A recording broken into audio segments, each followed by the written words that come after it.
Muito bom, pessoal. Prazer imenso aqui, mais um domingo aqui com o FNP, Finanças e Prática. Hoje eu tenho uma honra infinita, sentimento aqui de fanzoca, pô, tietando aqui o César Taurion. Se você não o conhece, você está completamente fora de tudo do universo. Você deveria estar acompanhando ele pelo menos há uns 10 anos. César vai nos encantar sobre um tema aí que está instigando todo mundo, tá? Antes de passar a palavra ao César aqui, deixa eu comentar rapidamente aqui do FNP. Cíntia, tá na agulha aí do FNP? Tá prontinho? Não tá prontinho. Não, você tem. Não, não, essa máquina aqui tá me dando uma dor de cabeça. É aquela máquina que tu sabe. Tu tem aí, coloca aí né, para mim, por favor. Coloca o disclaimer primeiro. Já que não tá na manga aqui, vamos no Gogó Tá, mesmo. tá. Olha a nossa aqui. O FNP, César, foi fundado em setembro de 20, né? Começou lá em uma varanda em Itaipava, né? Depois de muito, quase na crista lá da Covid, né? Depois de muita reunião ao vivo, né? Ao vivo não, né? Pelo Teams e por aí vai. Por que não dar aulas via YouTube, né? Aberta para todo mundo. E aí começamos, né? No início era só eu que fazia palestras aos domingos, aí fui me empolgando, comecei a dar aula terça e quinta, 6:30 da manhã, para abnegados, né? Deu certo, aí começamos a chamar amigos, aí apareceu a Cíntia para nos ajudar, a Regiane para nos ajudar, a Rayana, né? E começamos a trazer pessoas de fora para dar palestras, né, de suas áreas de paixão. E a gente fala muito isso, né? Na área de conhecimento, na área de paixão da pessoa, né? 8 da manhã, domingo, tem que falar com muito amor, tem que ser muita paixão, né? E começamos a dar aula de tudo que se possa imaginar, né? A Regiane é nossa professora de ESG, tem um conjunto enorme de aulas dela lá, né? Eu mesmo dei aula de valuation, mercado de capitais e tudo fica disponível no nosso canal no YouTube. São mais de 600 horas gratuitas, né? E o que mais dá orgulho para a gente, quando a gente vê um aluno que está despontando e vai indo e começou com a gente, né? Hoje até de manhã cedo, Cintia, o Leandro Luiz, acho que é Leandro Luiz, ele botou lá, foi aluno nosso, começou a aprender coisa e tal, e foi se desenvolvendo a ponto de ele também tá transbordando, essa é a palavra, ele tá transbordando e começou a dar aula, e começou a botar, disponibilizando lá no YouTube também o material dele. Essa é a ideia do FNP. Então a gente está no Brasil inteiro, a gente tá até fora do Brasil, né, Cintia? A gente tem alunos fora do Brasil. Mais de 10 países, É gente. isso. Que legal. A gente tem gente na Índia, gente. Que Levar, impressionante. levar conhecimento, César. Isso aí que a gente tem uma fala aqui que é o seguinte: levar conhecimento de altíssimo nível a todo o Brasil e a todos que têm sede de aprender. Esse que é o nosso lema, né? Então, daí deve essa paixão do ensino que a gente querer mudar o país. Pessoal, deixa eu apresentar rapidamente o César aqui. Aí vai ser bem por alto, que eu estou curioso para ouvir o César. César ele é formado em economia pela FRJ, né? Fez o mestrado em ciência da computação lá na PUC, né? Tem uma carreira aqui belíssima, não vou me arriscar a passar por tudo aqui, ó, passando pela Price, pela IBM, né? Tinha que estar passado na IBM, né, César? Passando foi CEO da Literis Consulting, sócio da Kick Ventures, né? Foi o sócio da parte lá de transformação digital da Kick Ventures, né? VP de estratégia da companhia técnica, né? Tá no advisor, né, da Recrutae e hoje ele é CSO da Redcore, né, em tempo integral. E mais ainda nos encanta com as postagens dele. Olha, mas que pena de você que não está acompanhando o César há mais tempo, viu? Olha, cada postagem que você para no final você para, meu Deus do céu, vamos para onde? E para responder essa pergunta, vamos para onde? César Taurion, para nos encantar. César, palavra sua. Legal, Marcelo. Poxa vida, olha aqui, ainda bem que a câmera disfarça um pouquinho, fiquei até vermelho aí do que você falou. Legal, mas deixa eu então mais ou menos falar da dinâmica. Nós vamos compartilhar aqui uns slides, deixa eu só colocar em full screen, ver se está tudo ok. Mais uns 30 segundos, só me confirma se está full screen, Tudo beleza? ótimo, tudo ótimo. Então, vamos fazer o seguinte, pessoal. Hoje é domingo de manhã, né? A gente tem que estar bem animado, acordar cedo. Eu vejo que vocês estão animados, né? 8 horas da manhã. Vamos passar aí alguns slides. É mais para explicar um pouco a ideia. Nós vamos falar um pouco de inteligência artificial, mas vou querer dar um pano de fundo antes para encaixar esse tema em algo mais abrangente, mais amplo, né, dentro da evolução da própria sociedade. E vamos falar muito do que a gente está ouvindo agora, né? ChatGPT, essas coisas. O que é isso, na verdade? O que a gente pode esperar de aplicação razoável desse tipo de tecnologia? Então, muito rapidamente, né, o Marcelo aí fez rasgados elogios, mas depois de ter participado em diversas empresas, acho que realmente algumas marcantes, foi a IBM, que eu fui diretor de novas tecnologias, fazia o link da IBM em seu centro de pesquisa no exterior com clientes aqui no Brasil. Estou muito envolvido na área de pesquisa, sempre fui envolvido nessa área, mas sempre focado em aplicação da tecnologia ao negócio. E recentemente, e agora isso é até uma novidade para vocês, eu estou até usando a camisa aqui da Redcore, nós vamos fazer o lançamento dessa empresa essa semana. Ainda não foi lançada, mas ela tem propostas bastante interessantes de atuar forte em sistemas e soluções de inteligência artificial. E o termo inteligência artificial não é novidade, né? O termo foi cunhado em 1956. Eu comecei a trabalhar com isso no final da década de 80, quando o então estado da arte era o que nós chamávamos de sistemas especialistas. Não dava para trabalhar com as tecnologias atuais de aprendizado de máquina, porque nós não tínhamos dados e nem capacidade computacional, coisas que hoje nós temos, né? Só para vocês terem uma ideia de como essa tecnologia está evoluindo, a tecnologia de computação como um todo, se nós pegarmos esse simples smartphone, ele tem dentro dele mais capacidade computacional, quase 2 vezes a capacidade computacional que todo o data center da NASA, o data center da NASA, tinha em 1969, quando lançou e conseguiu pousar o primeiro ser humano na Lua. Então, imagina aqueles mainframes da retaguarda, num data center, tudo aquilo empacota e está dentro de um único smartphone. Então, ó, nós estamos falando de um horizonte muito curto de tempo, e como a tecnologia tem evoluído significativamente. Mas, muito bem, para ter uma visão mais clara do porquê estamos tão entusiasmados com inteligência artificial, vamos dar um pano de fundo, uma apanhada assim, um pouco mais abrangente no contexto social, econômico e tecnológico que nós vivemos, né? Nós temos aí uma tecnologia que faz parte do nosso dia a dia, a gente está convivendo com ela todo o tempo. Nós temos ambientes de trabalhos remotos, quer dizer, nós estamos aí no Brasil todo aqui assistindo esse bate-papo. Então, é a sua sala de aula, né? Escritórios também, em qualquer local, o aeroporto e assim por diante. Você utiliza smartphone, laptop, o que você quiser. Você interage com as coisas que estão acontecendo na hora que elas estão acontecendo. E, obviamente, você tem aí toda uma geração já acostumada com a internet, e ainda os mais jovens já nasceram com o mundo dos smartphones fazendo parte do seu dia a dia. Então, a maneira dessa, digamos, dessa parte da sociedade mais jovem pensar é inteiramente nativa digital. Diferente de mim, que eu vim do mundo analógico e migrei para o mundo digital, ainda mantenho alguns hábitos do mundo analógico, né? Como um brasileiro que vai viver na Alemanha, pode até falar bem alemão, mas volta e meia tem algumas palavras que ele tropeça, a pronúncia, o alemão vê que ele não é alemão, e ele ainda faz feijoada, né? Coisa que o alemão, olha, que porra é essa aí que você está fazendo? Então, mas é isso que acontece, né? Muitas vezes nós migramos, pelo menos minha geração migrou, e quando olha uma sociedade, uma parte dela já nativa digital, às vezes tem pontos de vista bem diferentes. Mas essa sociedade nativa digital é o que vai predominar nos próximos anos, né? É o ciclo natural da vida. Então, vamos olhar bem como eles estão pensando, como estão agindo.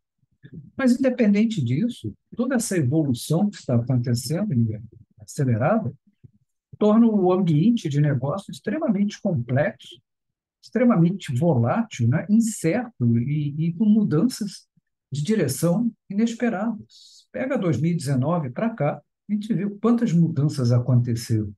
Pré-pandemia, pandemia, pós-pandemia, guerra no meio da Europa e assim por diante. Isso não estava no plano estratégico de absolutamente ninguém, né? Agora, esses riscos de conflitos no sul da China, os impactos em relação a isso. Então, dois exemplos são a questão da fabricação dos chips, que hoje faz parte né, do nosso dia a dia, em tudo, que é basicamente concentrado em Taiwan e na China. Quer dizer, qualquer problema nessa região pode ter um impacto na sociedade muito grande, que hoje nós dependemos da tecnologia digital. E também uma parcela significativa de todo o tráfego da internet, que percorre todos aqueles países asiáticos, Japão, chega na Singapura, e aí vai por aquela região toda, passa por cabos submarinos no sul da China. Qualquer conflito teria um impacto global muito maior do que tem, por exemplo, essa guerra na Ucrânia. Então, isso tudo é uma instabilidade e a gente tem que tomar decisões nesse contexto.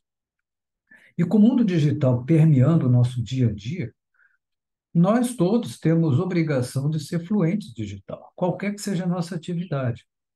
Não necessariamente um executivo ligado à área de TI especificamente, um Chief Information Officer, mas os CEOs e os CFOs também. Olha essa pesquisa aqui de 2020, publicada na Harvard Business Review, onde eles olharam buscas por executivos nas 1.000 maiores empresas do mundo. E interessante que essa busca por esse C-level mostrava que cerca de 60% diziam que era requisito você ter uma fluência digital. Não era que legal, nice to have, não, é must to have fluência digital. Quer dizer, não é ser um programador, desenvolvedor, mas ter uma visão clara do potencial e da limitação das tecnologias. E o grande desafio é que nós temos ondas de inovação tecnológica numa velocidade muito intensa, uma atrás da outra. Então, acaba uma, você não sabe o que aconteceu com ela, já vem outra, e você olha para trás, já tem uma terceira começando, e assim por diante. A questão é, qual dessas, ou quais dessas ondas eu vou surfar? Durante muito tempo, por morar no Rio, fui surfista, eu surfava aqui no Arpoador, na Prainha, na Macumba, lá na Ponta do Recreio, em Saquarema, e até disputei alguns campeonatos amadores, obviamente. Nunca cheguei nos top 10, mas cheguei uma vez nos top 20. Mas você tem que escolher o pico onde a onda vai ser melhor, aquela onda, né? Não necessariamente é igual em todas, sempre tem algumas diferenças. A conformação da onda para ver se está adequada para você e tem que entrar no momento certo. Se entrar cedo demais ou entrar tarde demais, você vira vaca, né? Vai cair. Então, é a mesma coisa dentro do mundo de negócios. Quais ondas eu vou investir meu budget, meu tempo, minha energia?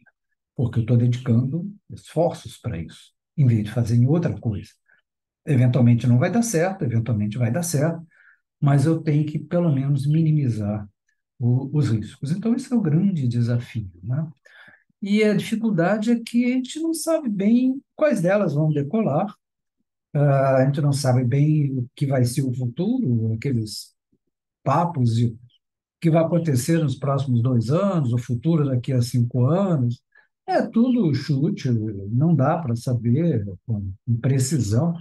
Precisão deve ser mínima, 5% talvez de assertividade, porque tem vários fatores, a gente falou de alguns, né? Essas mudanças não lineares de rumo da sociedade, fatos imensos, aí a gente não consegue correlacionar coisas que talvez não tenham sentido agora com outras, então dizem o seguinte, olha, o mundo vai mudando de uma forma que a gente não sabe.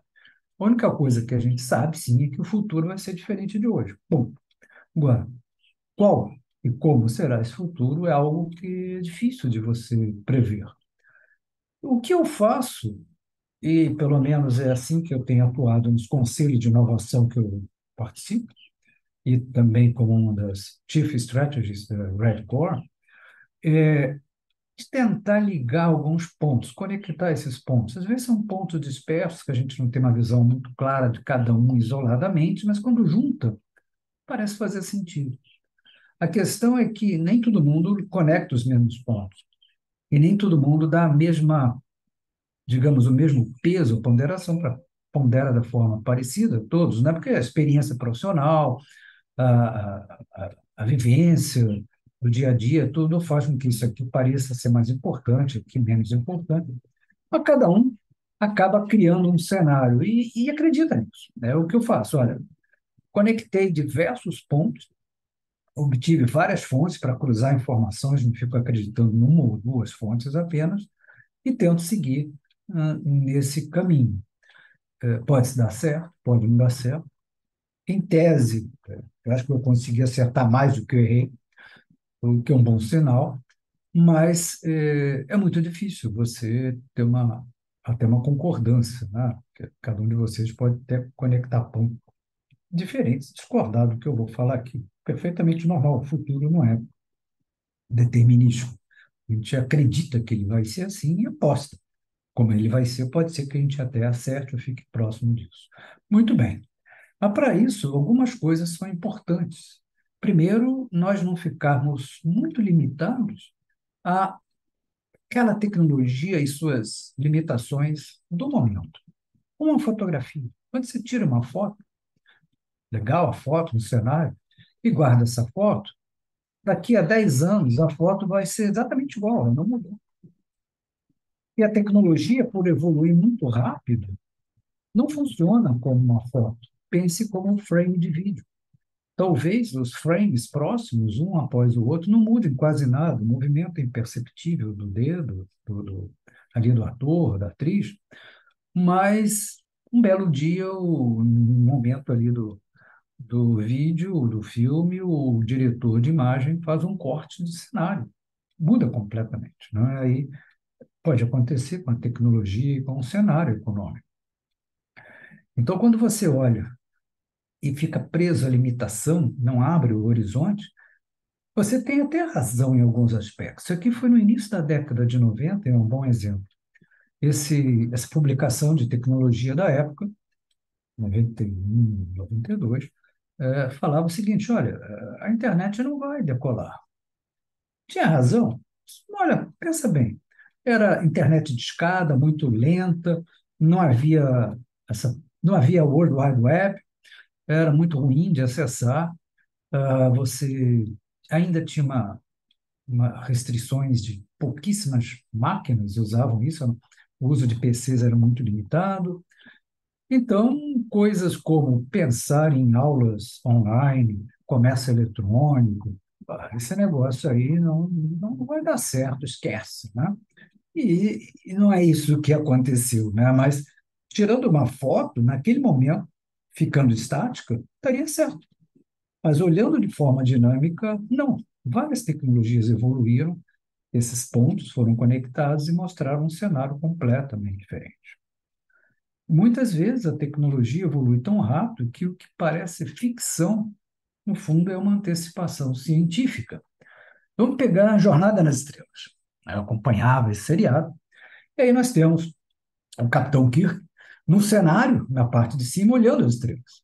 E 2 anos atrás, quando ele foi ao espaço através dessa nave, né, então da Amazon, de uma subsidiária da Amazon, do Jeff Bezos, a Virgin, na Virgin, na Virgin é do outro,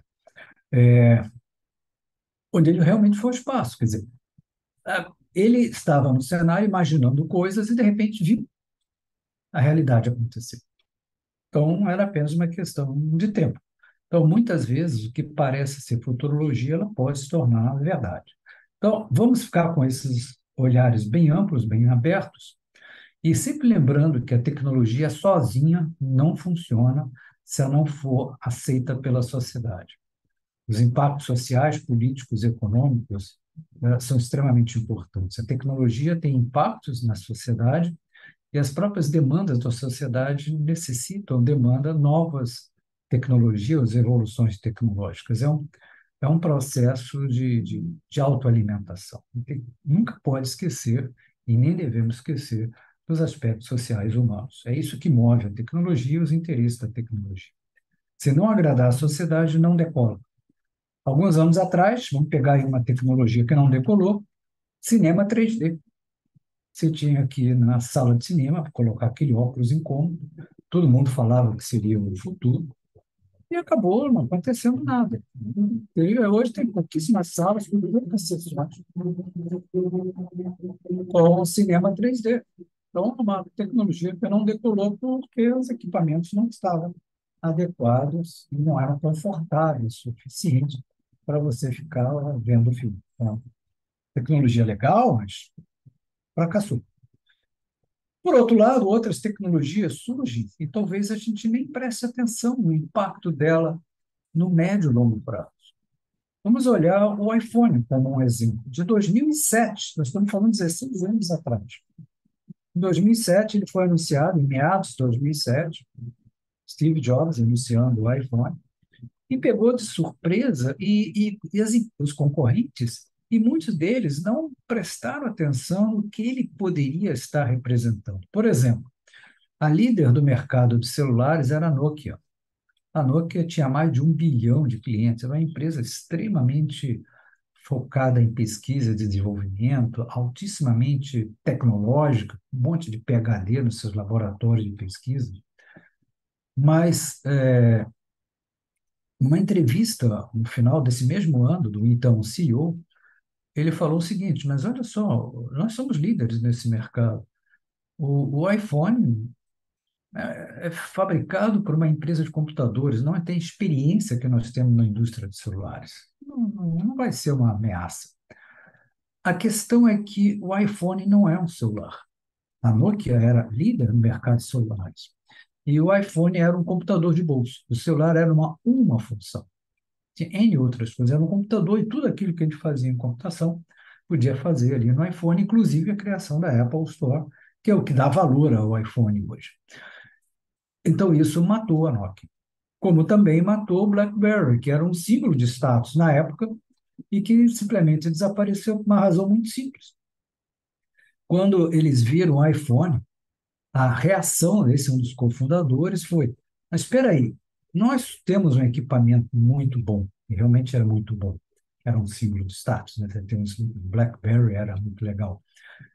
E tem uma sensação tátil muito gostosa. Aquele teclado era fantástico. E o iPhone não tem teclado, é uma tela. Não tem a graça de tocar. Isso aí não vai ser significativo. E foi significativo. Então, muitas vezes a gente não percebe o impacto disso e como as imagens mostram como isso mudou rápido e como as coisas mudam rápido. Não é nova, isso tem mais de 10 anos, essa imagem, mas ela reflete um contexto muito interessante e emblemático. O local é o mesmo, a Praça de São Pietro, no Vaticano, quando foi anunciado Bento XVI, o Papa, na parte de cima, e Francisco I embaixo. Olha como mudou o mundo em termos de digitalização. E o que está por trás que a gente não observa? Antes você podia acompanhar a cerimônia pela televisão, tempo real. Embaixo era diferente, porque não apenas a televisão, mas cada uma dessas pessoas estava filmando, tirando foto e compartilhando aquela imagem, que antes era exclusiva de um diretor de imagem, era uma única que todo mundo ouvia, todo mundo via e ouvia o locutor. Agora, qualquer um passou a ser também um agente de mídia. Isso mudou completamente a indústria de mídia. O impacto disso e que permitiu, ao longo dos anos, fazer coisas com iPhone que eram inimagináveis. Um Uber, por exemplo, um Pix, as coisas todas. Antes você pegava táxi na rua, ou ligava para reservar, agora com um iPhone. Você não poderia fazer isso com laptop, andar na rua, na chuva com laptop. Então, mudou completamente, foram criados novos negócios que não eram pensados, nem tinham sido pensados quando o iPhone foi lançado em 2007, a Apple Store logo depois, em 2008.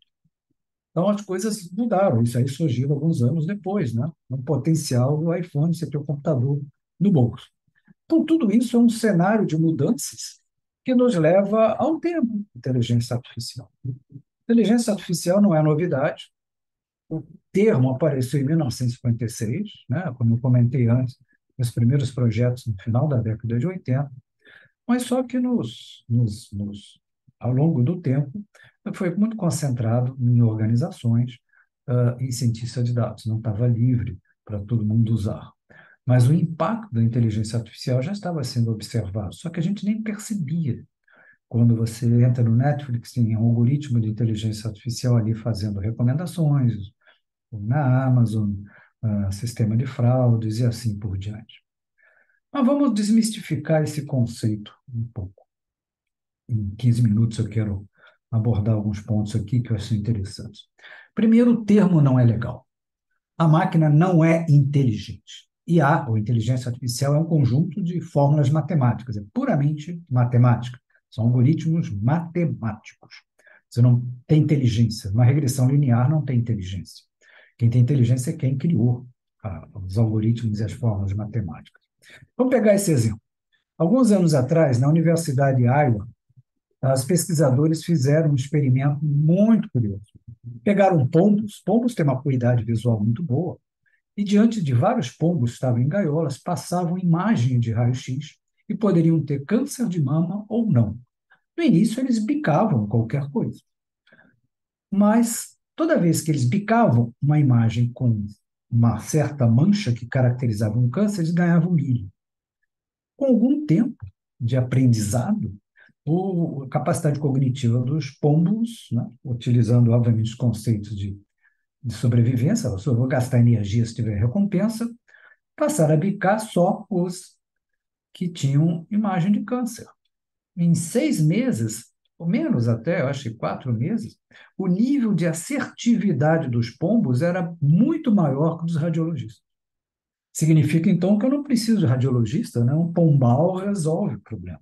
Não, porque o pombo não tem a mínima ideia do que ele está fazendo. O radiologista sabe que é um câncer, os impactos do câncer. O pombo não. É que um reconhecimento de imagem, um padrão que ele reconheceu e ganhou alguma coisa. Por quê? Ele não sabe. Ele não sabe que é um câncer. O algoritmo de inteligência artificial também. Quando ele fala alguma coisa para você, fruto de uma fórmula matemática, ele não tem a mínima ideia do que ele está fazendo. Não tem a mínima noção daquilo. Nós é que damos, eu diria, sentido a uma frase bonita que ele gera. Mas para ele é simplesmente combinação probabilística de palavras. Ponto. O que significa aquela palavra? Não tenho a mínima ideia. Eu não penso, eu sou simplesmente uma fórmula matemática. E uma outra coisa que parece que todo mundo está hoje falando, não, o IA vai mudar o mundo, vai matar as profissões. Inteligência artificial é probabilístico, é probabilidade. Você tem muitas necessidades determinísticas que têm que ser exatas, e tem outras que podem ser probabilísticas. Eu não sei se vai dar certo, mas eu acho que vai sim. Tem uma alta probabilidade de dar certo, então posso utilizar essa solução. Manutenção preventiva, fazer projeções de vendas de futuro, né, baseado nos aprendizados anteriores, uma série de coisas que eu posso pensar em uma solução probabilística e encaixar numa solução determinística. Então, imaginar que a inteligência artificial vai resolver todos os problemas do mundo não é verdade, né? Isso aí é um exagero muito grande. Mas por que hoje está se falando em inteligência artificial com esse entusiasmo todo, né? Embora a gente já tenha visto aí muitos casos interessantes de aplicação na saúde, na medicina como um todo, em setores financeiros, só que estava restrito às empresas, estava restrito a pesquisadores, cientistas de dados, era um mundo à parte. Você lia sobre inteligência artificial, mas você não sentia, você não tocava. E agora, com o GPT, o chat GPT, todo mundo, qualquer que seja a pessoa, passou a ter uma interação com os algoritmos do sistema de inteligência artificial.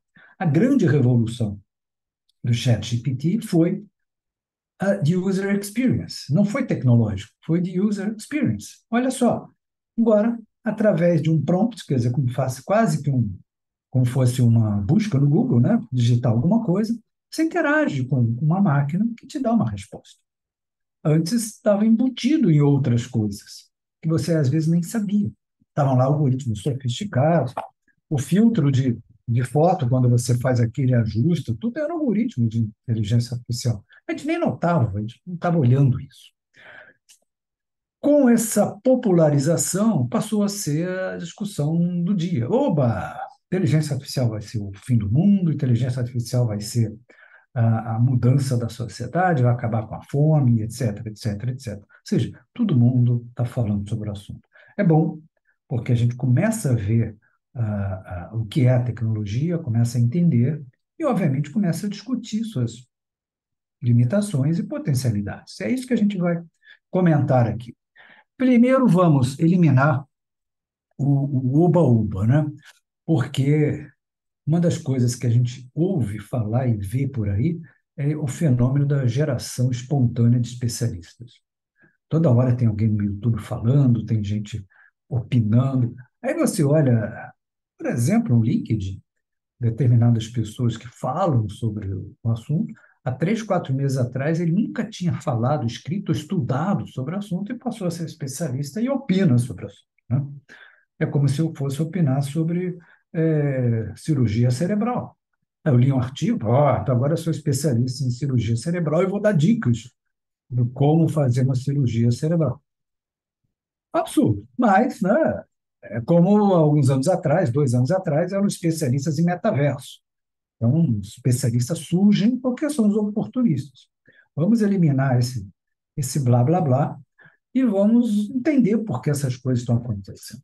De maneira geral, uma evolução tecnológica passa por algumas etapas e podem ser representados por essa curva. Você tem uma fase inicial, esse formato em cima, que é puramente emoção. A tecnologia surgiu e é fantástica. Como disse Arthur Clarke, um escritor de ficção científica, uma tecnologia suficientemente avançada parece mágica. E parece, né? Uau, fantástico! Eu não esperava isso. E a gente acha que ela vai chegar a mudar o mundo completamente, aquela expectativa fantástica. Depois há uma certa desilusão, que você superestimou a tecnologia e talvez tenha subestimado as suas limitações, as suas potencialidades, ah, restrições e problemas e efeitos colaterais. E aí você entra numa outra curva, que é a curva em S, que a primeira foi sobreposta, a gente não vê o início, que é uma curva da racionalidade. Aí a gente já entende o que pode, o que não pode ser feito e onde aplicar adequadamente. E quando nós olhamos os sistemas tipo ChatGPT, nós estamos ainda no início, estamos chegando ao pico das expectativas inflacionárias, né? Ou seja, uau, fantástico, está todo mundo maravilhado. Porque para quem nunca trabalhou com inteligência artificial, é como se fosse dormir na Idade Média e acordar na era espacial. Quer dizer, foi uma mudança muito rápida. Mas foi uma evolução tecnológica, não foi uma revolução. A revolução foi no user experience. Mas a grande maioria da sociedade nunca interagiu, então foi uma revolução para eles, né? Acordaram na era espacial e tinham ido dormir na Idade Média. Então, nós vamos passar por todas essas fases e daqui a alguns anos nós vamos, sim, realmente ser mais conscientes. E eu queria pelo menos avançar um pouquinho nesse tema, para a gente sair dessa mistificação, né? Se nós pegarmos uma simples curva como essa, o nível que a gente tem de crença, de confiança na maravilha do ChatGPT, vou dar como exemplo, versus o grau de conhecimento. No início é mágica, né? Como eu comentei, o Arthur Clarke. Uau! Pô, ele responde as minhas questões. Olha só, ele gera um texto fantástico, melhor do que eu. Assim, agora eu tenho uma máquina que fala como um ser humano. Eu posso perguntar a receita, posso perguntar sobre remédio, posso perguntar sobre educação física, posso perguntar sobre economia. Ele me responde. Parece que tem um gênio do outro lado falando comigo. Aí você começa a estudar, a aprender. Aí, espera aí. Ele é um modelo matemático chamado Large Language Model. Então, na verdade, é uma ferramenta probabilística, estatística. Ele prediz a combinação de palavras e frases baseadas nas probabilidades. As respostas são estatisticamente plausíveis, mas ele não tem a mínima compreensão do que ele está fazendo. Então, espera aí, não é um ser humano fantástico, super inteligente lá. É uma máquina. E aí eu começo a me aprofundar e vejo que, espera aí, tem respostas incorretas. Ele deu uma besteira aqui. Então, alucinou, né, como a gente chama. Então, está naquele momento que você fica meio decepcionado. Mas aí você começa a usar um pouco mais e vê, espera aí, mas eu começo a separar o que é bom, o que não é ruim. Agora eu começo a entender ele. já não é uma mágico. Eu já conheço os truques mágicos, agora eu sei aonde eu posso aplicar, e aí sim eu começo a usá-lo de forma mais, eu diria, adequada. Nós queremos rapidamente passar essa curva para chegar ao nível 5, né? Então, para isso, a primeira coisa, e muito rapidamente aqui, é o conceito de inteligência artificial.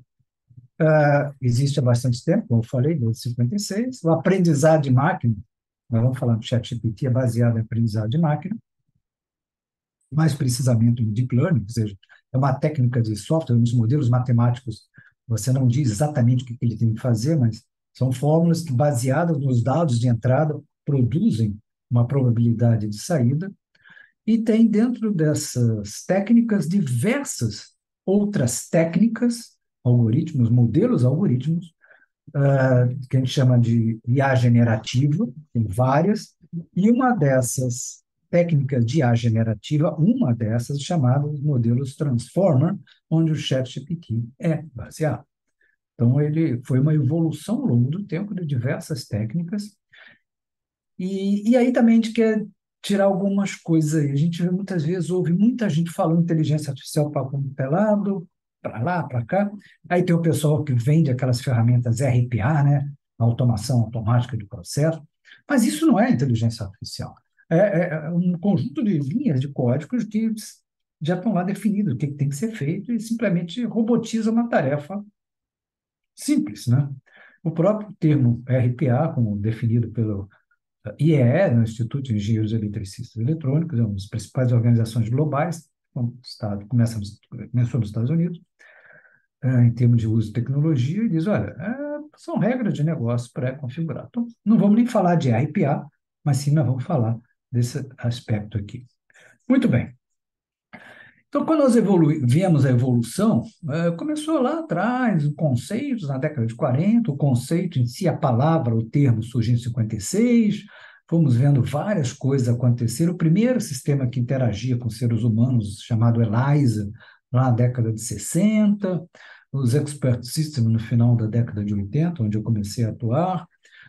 Aí fomos evoluindo, vários outros sistemas foram feitos, e até que em 2017, o Google, buscando melhorar o seu sistema de tradução, acabou criando um mecanismo chamado de atenção, né, que ele chamou de Transformer, que é Attention is All You Need, que dizia o seguinte, olha, para você ter uma probabilidade de encontrar frases com mais sentido, um conjunto maiores, não apenas frases pequenas, você dá atenção maior a uma determinada palavra e vai variando o peso nas palavras em torno dela.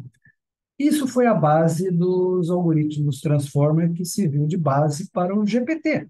O próprio nome GPT é Generative Pre-trained Transformer, então é baseado nessas técnicas de 2017, né?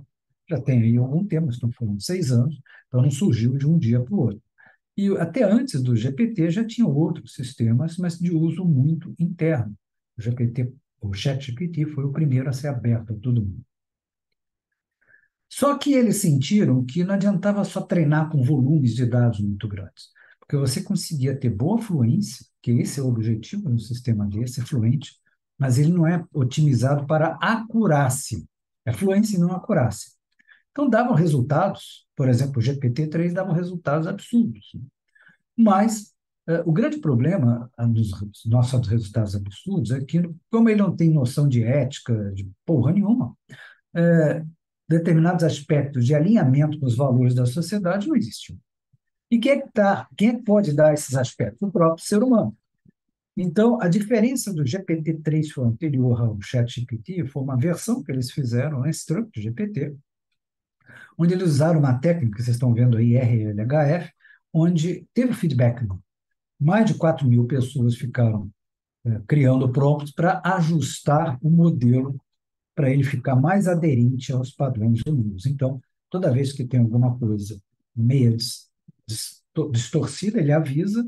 Eventualmente, tem uns templates que retornam a mensagem padrão e tem outras que ele dispara para outras pessoas fazerem um comentário.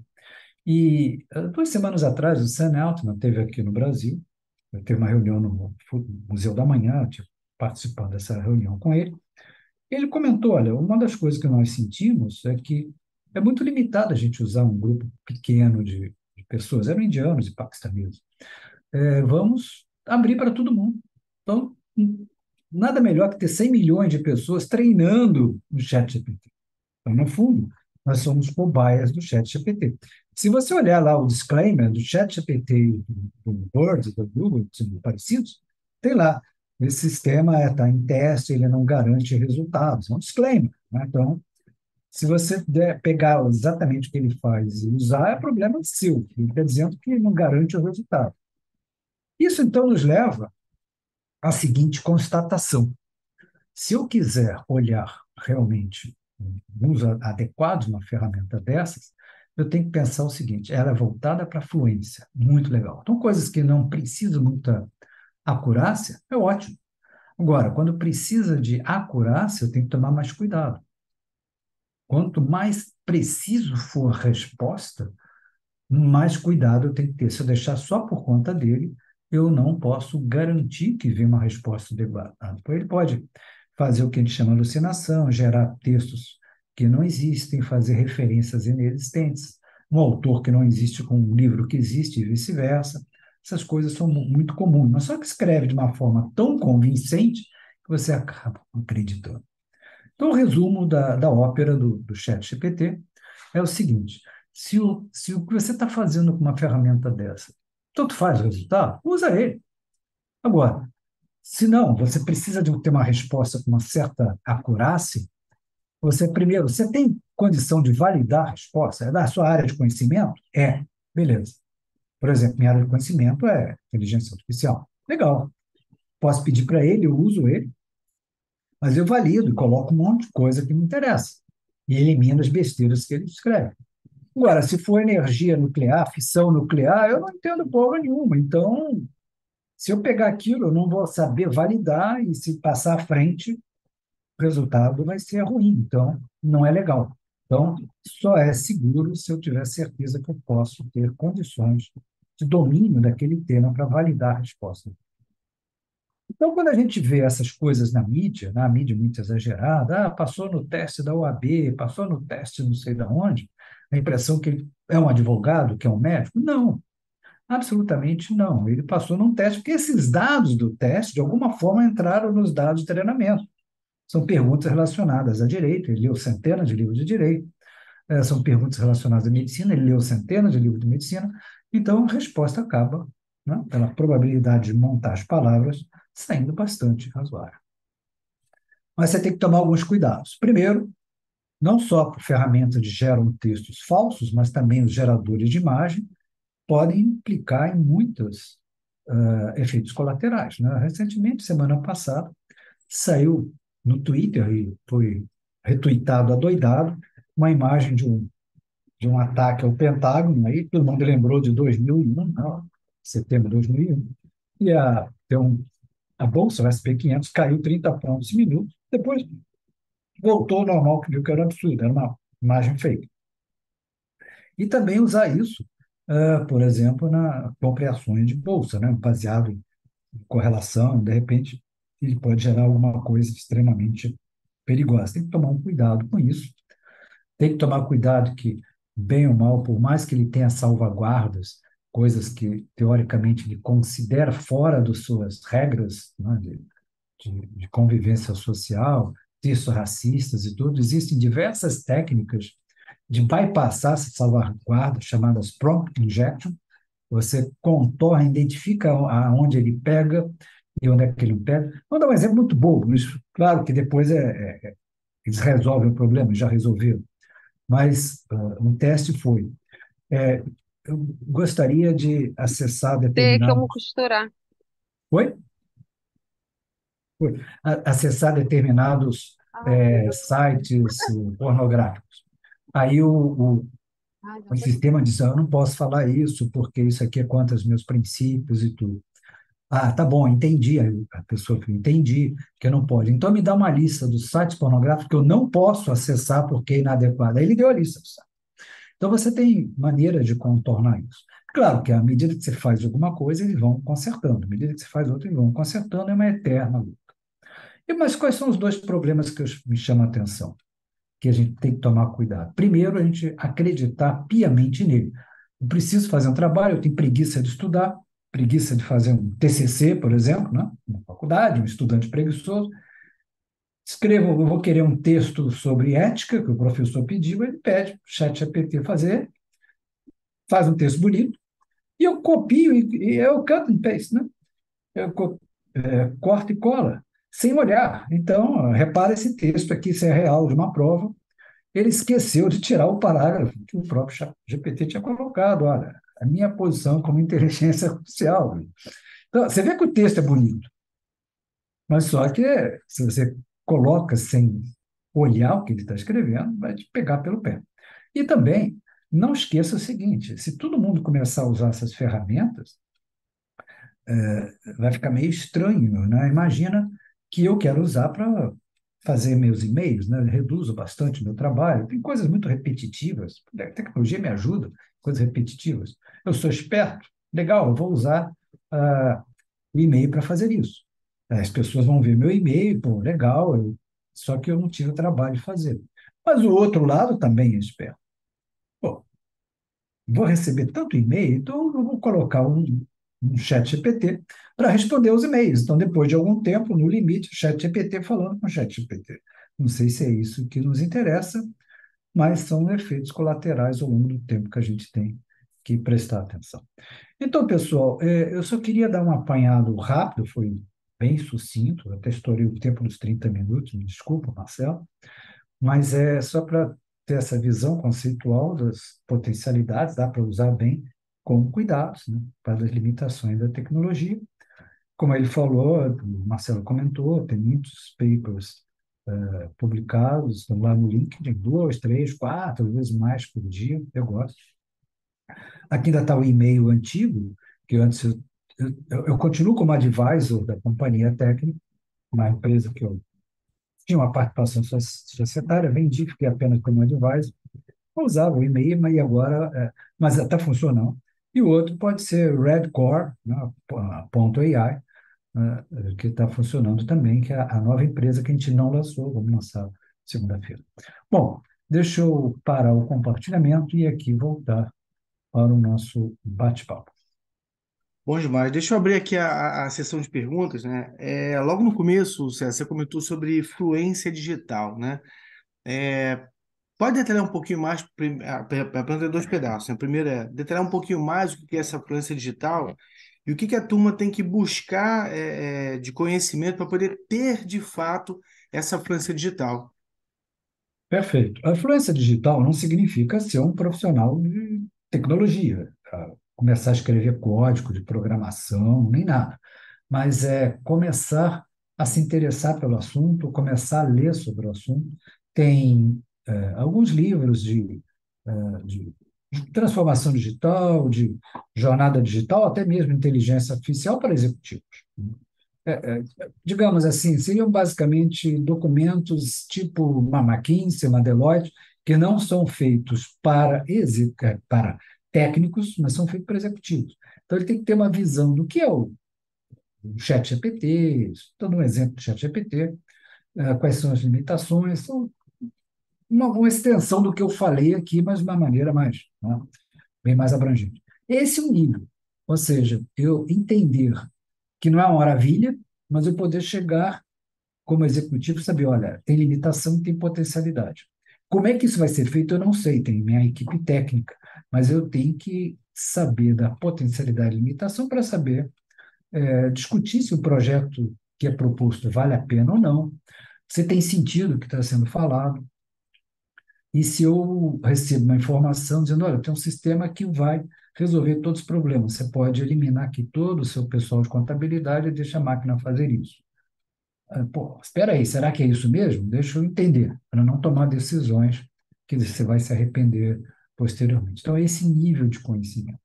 E tem muito material bom na internet. A dificuldade é achar, né? Porque você tem uma overdose de material. Mas é esse o nível de influência que eu estou propondo. E aquela pergunta boa, né? Até o pessoal comentou ali no chat, o tal do metaverso, né? As empresas, né? Quando começa essa onda, como se for do modismo, né?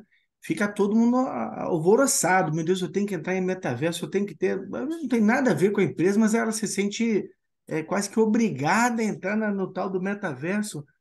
Né? Como é que faz? É o joio do trigo, você espera a tal da tokenização. É, Faz como, né? o, Agora eu estou me botando no papel de executivo de mercado, né? Eu faço o quê numa reunião de conselho quando começa aquele, meu Deus, o metaverso, como é que a gente vai fazer? Eu falo assim, gente, espera, vamos esperar dar um tempo. Ou então, não, gente, vamos investir dinheiro, que senão a gente perde a onda. Como é que os conselhos ficam? Como é que eles fazem? é verdade, né? Inclusive, na época que surgiu o metaverso, eu fui muito crítico em relação, vocês pegarem um post de um ano e meio atrás, tinha um até que eu falava, por que que eu não acredito no metaverso? Exatamente nessa conexão desses pontos. Por várias razões, né? A ideia em si é um somatório de diversas tecnologias, realidade virtual, realidade aumentada, que já existiam. E uma delas tinha decolado por diversas razões. Primeiro, digamos, o preço dos equipamentos.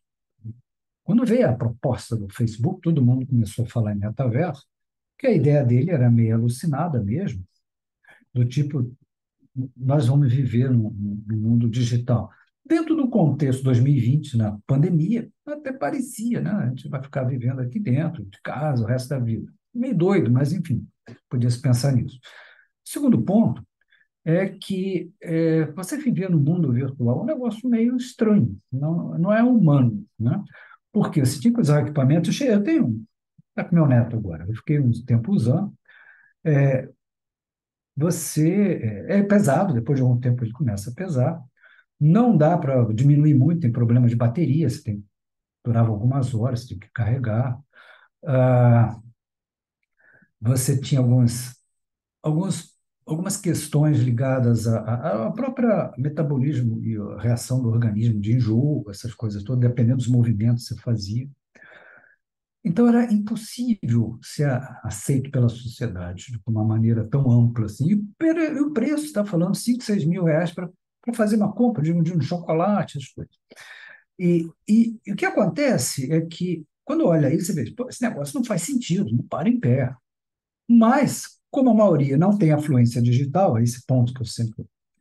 Fica aquele efeito FOMO, né? Fear of Missing Out. Se eu não entrar nessa, eu vou ser uma empresa obsoleta, está todo mundo falando, tem que fazer alguma coisa. Aí faz. Eu me lembro que teve um fabricante de chocolate que disse, não, vão entrar no metaverso porque as pessoas vão poder ter experiências do chocolate e falei, pô, o que é experiência do chocolate? Chocolate é um cheiro e um sabor. Virtual, eu vou ver o chocolate, né? Qual é o cheiro dele? Qual é o gosto? É amargo, não é amargo? Como é que eu sei, né? Não tem, né? Ver como é que é feito, legal, mas não vou comprar um óculos para ver um negócio desse. Ah, vou comprar por esse equipamento? Vou, tá, compro, legal. Aí vai ser entregue via pessoa, vou ter que tirar isso, descer, pegar lá na portaria e voltar. Quer dizer, então, cadê o sentido? Além disso, não vou comprar um óculos desse para comprar R$ 20 de chocolate. Então, não parava em pé. Mas na empolgação, naquela emoção, no ciclo inicial da tecnologia, você é levado pela emoção, não pela razão. Todo mundo está fazendo, é efeito manada, eu vou fazer também. Se eu não for, eu vou ser considerado obsoleto, a minha empresa não é moderna. E aí, hoje, você vê que ninguém mais fala em metaverso, né? Surgem os oportunistas. Eu me lembro que, na época, surgiu, algumas pessoas colocaram no LinkedIn um selo dourado, era mais ou menos assim, era Metaverse Expert Certified. Uau, o que será esse negócio? Especialista certificado de metaverso. Pesquisei no Google e achei esse tal curso. Era um curso na Inglaterra de 80 libras, 100 libras, sei lá, de 5 horas. Em 5 horas tornava especialista. Eu falei, pô, eu sou um bosta, porque eu trabalhei com essas tecnologias no 2005, 2006 com Second Life, estava na IBM. Na IBM nós tínhamos um grupo global que viu o uso do Second Life. A gente fez aulas pelo Second Life, teve uma banda de música que tocou no Second Life. Tinha uma moeda, que é a Linden Labs, que é o laboratório que desenvolveu a Second Life. Então, tudo aquilo que está se falando que era novidade já existia e não deu certo. Inclusive, uma das grandes empresas de análise de mercado, o Gartner, isso foi publicado, em 2007, ele publicou um daqueles artigos de tendências, dizendo que em 2011, 2012, 80% das empresas da Ford vão estar firmes, imersas no Second Life. E não aconteceu nada, né? Então, também muito cuidado com essas previsões. Não acredito numa única previsão, veja várias, e principalmente confie nos pontos que você está conectando, que muitas vezes as previsões têm, às vezes, interesses ocultos ou não observaram todos os aspectos para você são importantes. Então, muito cuidado com essas ondas tecnológicas, sem você ter um pouco mais de racionalidade no processo decisório. Bacana. Outra pergunta que me intrigou há um tempo atrás era uma empresa que o CEO não era humano. Não sei se você chegou a ver isso há um tempo atrás, César. Sim, é uma empresa de Hong Kong de investimento, que eles colocaram um CEO, um algoritmo, já pararam de fazer isso. É marketing, porque é uma empresa de investimento em startups. Então, nada melhor que você fazer uma boa propaganda. Isso é muito cuidado que a gente tem que ter com a mídia que fala coisas exageradas. A questão de um mês atrás saiu na mídia que o ChatGPT tinha descoberto uma, sinais de como identificar uma doença rara, uma doença muito rara, acontecia 1 em 1 milhão. Pô, estranho, porque o modelo dele não é um modelo que consegue fazer uma classificação adequada de variáveis para isso. Esse modelo de classificação. Ah, aí eu fui investigar, por acaso, o artigo facilitou que ele tinha um link para a fonte original, que era a publicação científica, Nature. Na Nature estava explicado como é que foi o processo. O médico fez as pesquisas e chegou à conclusão dos principais pontos que caracterizavam o que seria um diagnóstico com mais assertividade daquela doença rara. E aí ele pegou esse, digamos, diagnóstico dele, as causas, e pediu o ChatGPT para escrever um texto mais, digamos, menos médico, mais humano. Você conversa com médicos no hospital, você não entende do que eles falam. E o ChatGPT escreveu o texto. Mas não foi o ChatGPT que descobriu e fez o diagnóstico. Ele simplesmente ajudou e o médico foi orientando ele a escrever de uma forma que a gente consiga ler, não aquele linguajar médico. Pega uma análise de raio-x, um laudo de raio-x, você não entende. Sigla para tudo quanto é lado, sou outro médico. Traduzir aquilo para uma linguagem mais leiga, o ChatGPT faz, porque ele tem esses parâmetros lá, já leu vários livros, né? Então está lá. Agora, a manchete dava a entender, na verdade estava textualmente, que ele tinha descoberto o diagnóstico. Não, o médico tinha feito o trabalho e simplesmente pediu a ele para escrever melhor. Só isso. Mas o que faz? Gera um hype do cacete, né? Ah, puxa, então não precisa mais de médico, chat GPT. Eu pergunto a ele qualquer coisa, não preciso nem ao médico.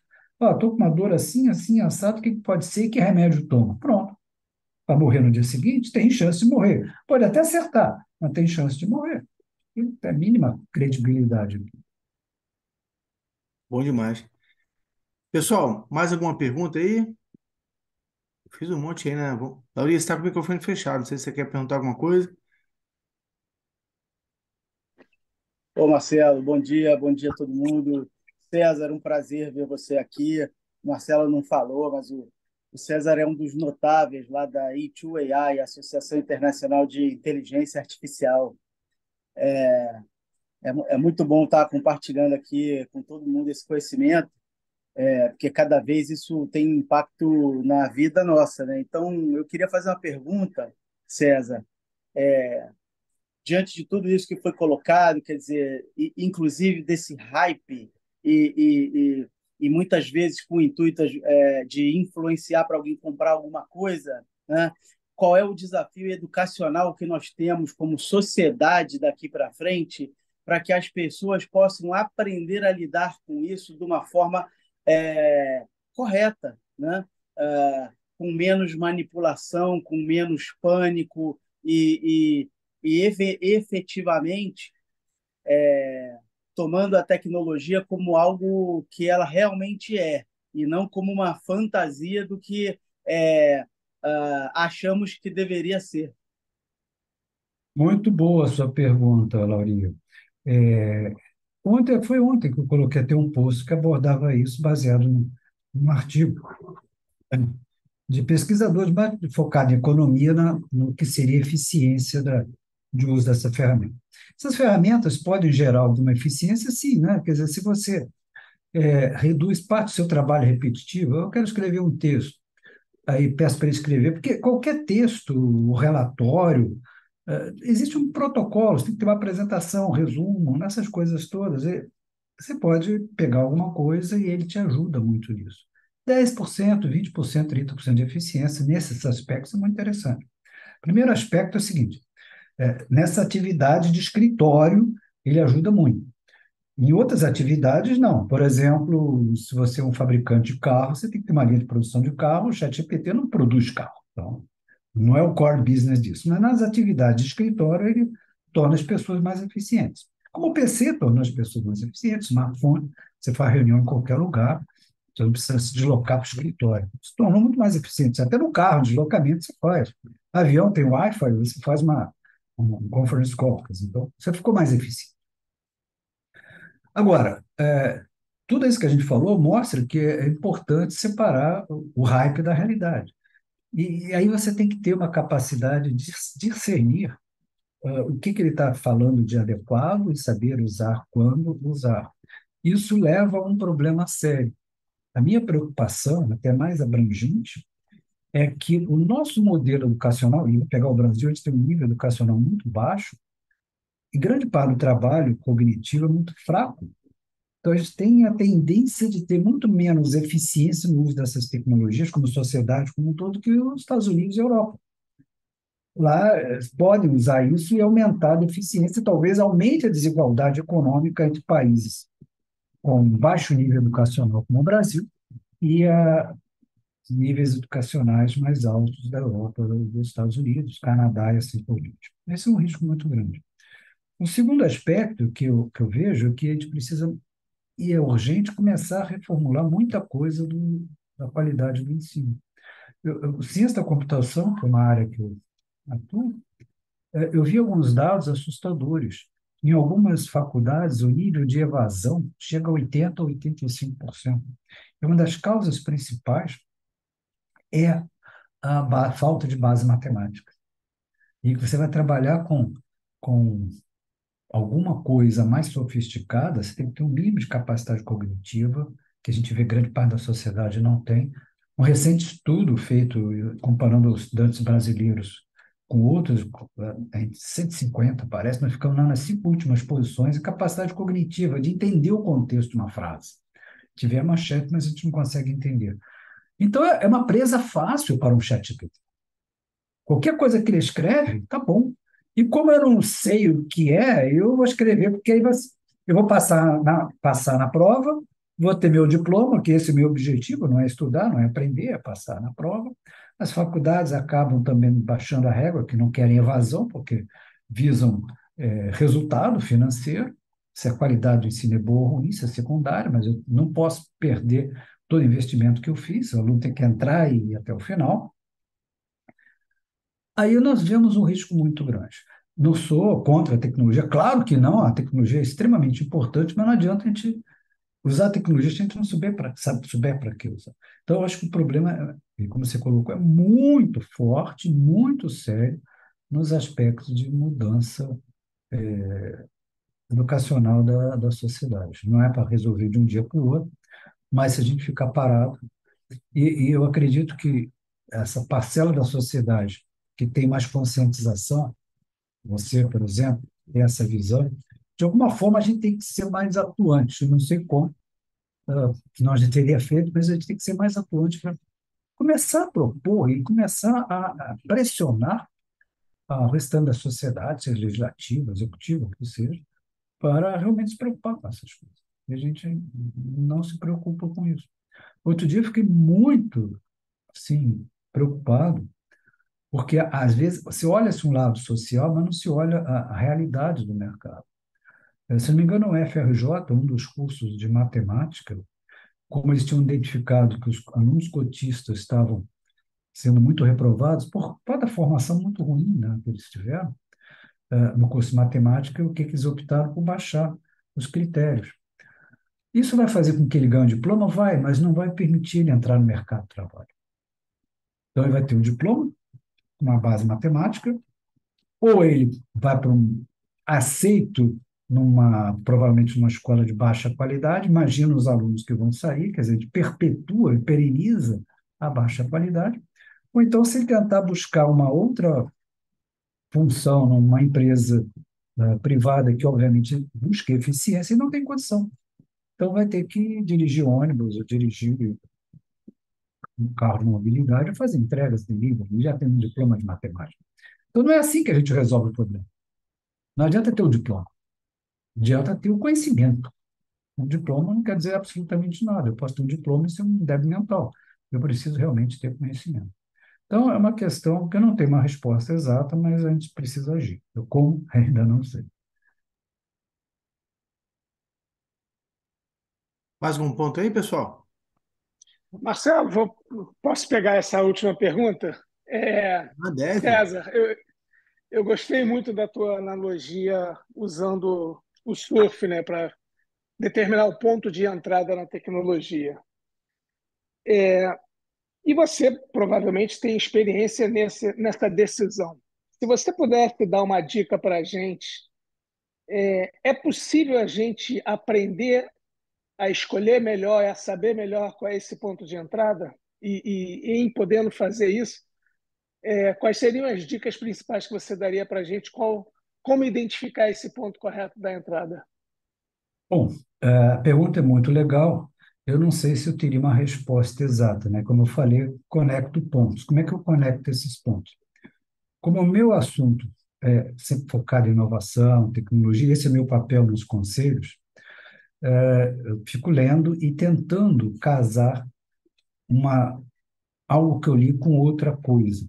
E sempre olhando um lado social disso, quer dizer, legal a tecnologia, mas isso pode ser, as pessoas vão querer, isso tem custo acessível. Uma coisa é no Vale do Silício, outra coisa é o Brasil, né? O Vale de Jequitinhonha não é o Vale do Silício.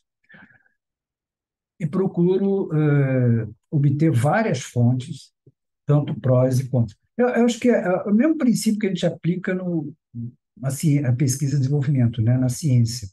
Você tem que ter uma replicabilidade de um determinado resultado. Tem um paper, você lê, pô, agora deixa eu ver quais foram as fontes que ele utilizou, como é que ele fez isso, para ver se eu consigo replicar o resultado e validar aquilo. Geralmente, quando a gente fala assim, dessas tecnologias, a gente não faz isso. Então, a gente ouve uma fonte, lê um relatório, pô, 1 trilhão é o que ser gerado por isso, e aí alguém fala e vai-se em frente. Então, o que eu geralmente faço? Eu fico estudando o assunto, sempre antenado, esse é o meu dia a dia. Eu acho que os conselhos deveriam ter alguém fazendo esse tipo de coisa para ajudar e disseminar, quer dizer, não é ele que vai tomar a decisão, mas ele vai disseminar esse conhecimento para o conselho chegar a uma conclusão de, olha, esse conjunto de coisa que vale a pena a gente olhar ou não vale a pena. Se vale a pena, vamos falar com o CEO quais são as que a gente acredita e definir dentro da estratégia do negócio, que são diferentes negócios, qual poderia ser aquela ou aquelas poucas que a gente vai investir. E uma vez escolhida uma ou outra tecnologia para se investir, a primeira experimentação ela não pode ser comprometedora da empresa, comprometedora, se não der certo, vai para o buraco, mas também não pode ser insignificante demais. Se for insignificante, certo ou errado, ninguém vai prestar atenção. Então, ela tem que trazer algum retorno para ver, realmente trouxe retorno, eu posso espalhar pela empresa. Mas eu não posso também comprometer a empresa com uma transformação, com algo que ainda estou na fase da emoção, né? Naquele momento, nós estamos na fase da emoção.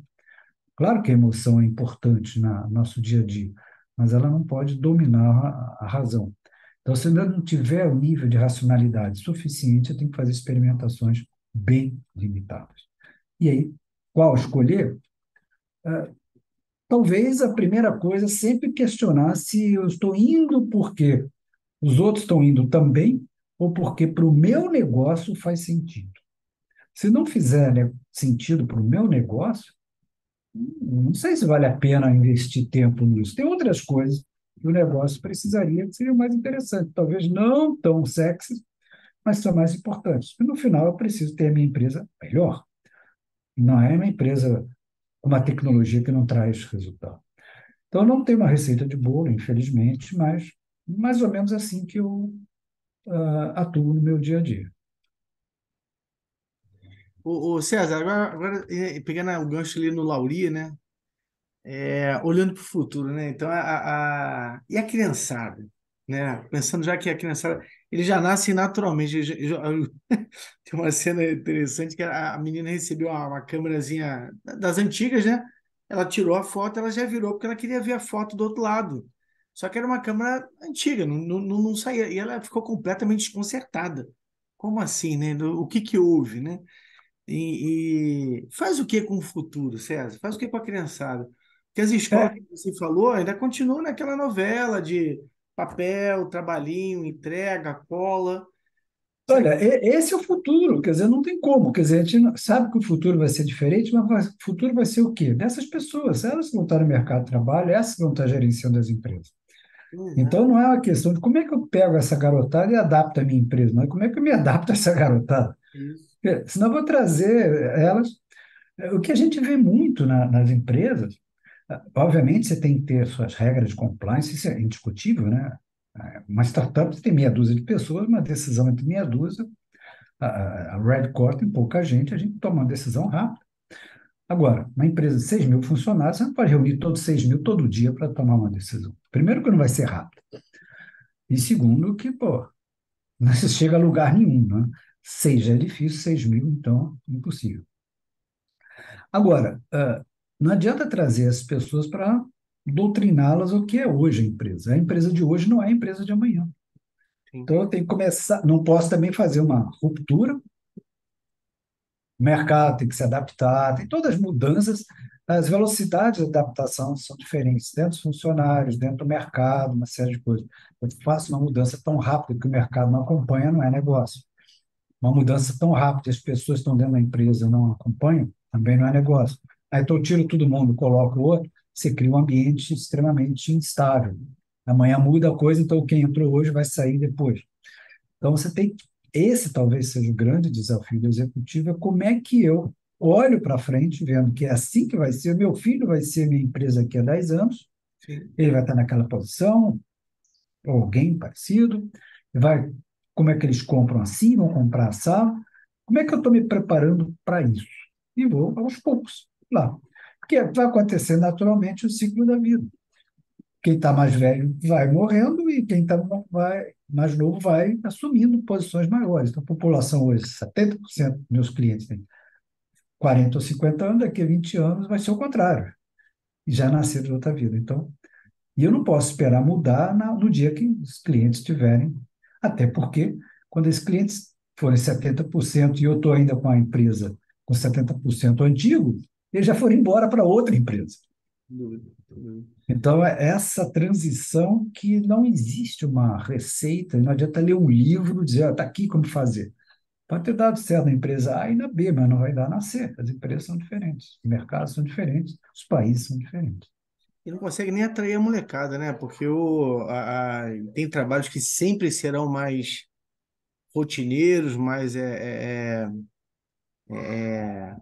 manuais, né? E aí já não se pega essa molecada, já não consegue, você não encanta. E a tua empresa começa a ter um problema de falta de mão de obra num país que o desemprego é alto, porque a pessoa É. não tem interesse, realmente não quer. Não, vamos pegar a ciência da computação, né? Que eu posso falar com um pouco mais de propriedade, que é onde eu estou no dia a dia.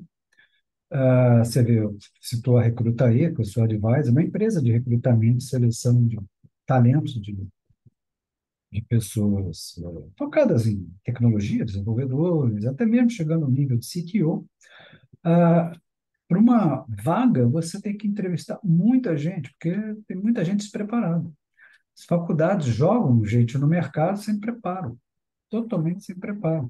Os professores sem preparo, desatualizados. A ementa, muitas vezes, é desatualizada.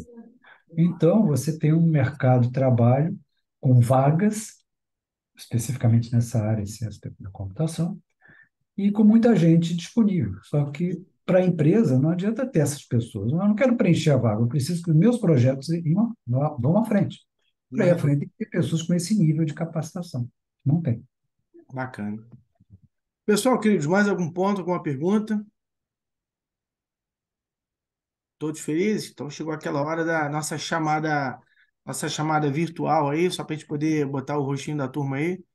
Quem puder aí, tiver coragem de nessa manhã de domingo liberar a imagem, agradeço. Vamos lá? Que maravilha, senhor Luiz Alexandre. Luiz Alexandre. Luiz está lá nos Estados Unidos, César. Ele acordou essa hora para te ouvir, hein? Ah, legal. Vamos lá, vamos lá. Bora, Nivaldo. Nivaldo lá de Petrópolis, né? Ele fez a UCP, está lá em São Paulo agora. Olha o sorrisão, vamos lá. É um, é dois, é um, é dois. Deixa eu ver se deu certo aqui. Pera aí, pera aí. Vai tirar foto. Já tirei aqui, só tô colando aqui pra ver se deu certo aqui. Deu certo aí. César, que Legal. prazer te ouvir, sabe? Que monte de provocação bacana, né? O Luiz tá lá nos Estados Unidos, ele é conselheiro de várias empresas, e a pergunta, só contextualizando a pergunta dele, eu senti a dor dele de ver essa enxurrada de faço o quê? Novidade, metaverso, então com certeza você contribuiu aí para essa dor que ele sente aí. Pessoal, obrigado demais. Já já eu vou botar lá no LinkedIn a palestra do César, tá lá no nosso canal no YouTube. Um pedido que eu faço a todos: nos ajudem nessa missão que é levar conhecimento de altíssimo nível a todo o Brasil, a todos que têm sede de aprender, tá bom?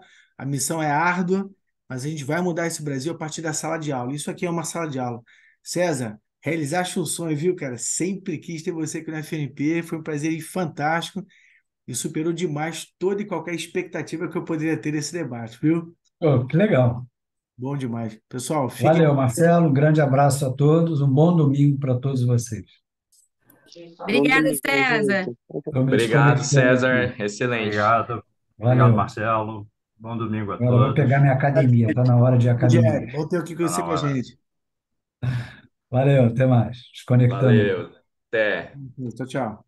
Tchau, tchau.